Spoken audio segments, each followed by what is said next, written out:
You're watching How Leap. Let's see hidden features in iOS 18.4 that Apple didn't heavily advertise. First, try the new voice isolation for Wi-Fi calls in FaceTime and phone calls over Wi-Fi. Go to Settings, then Accessibility, then Audio or Visual and enable voice isolation. Second, discover the automatic album curation.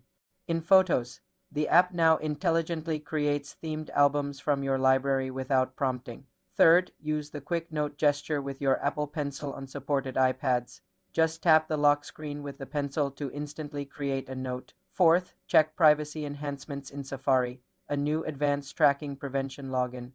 Settings, then Safari, then Advanced, lets you see blocked trackers in detail. Fifth, customizable Control Center now allows rearranging modules by long pressing and dragging in Settings, then Control Center. Sixth, expanded Siri context lets Siri understand follow-up questions without repeating the initial command. These subtle upgrades improve daily usability. Explore these settings to unlock your device's full potential. For more hidden iOS tips, subscribe to the channel.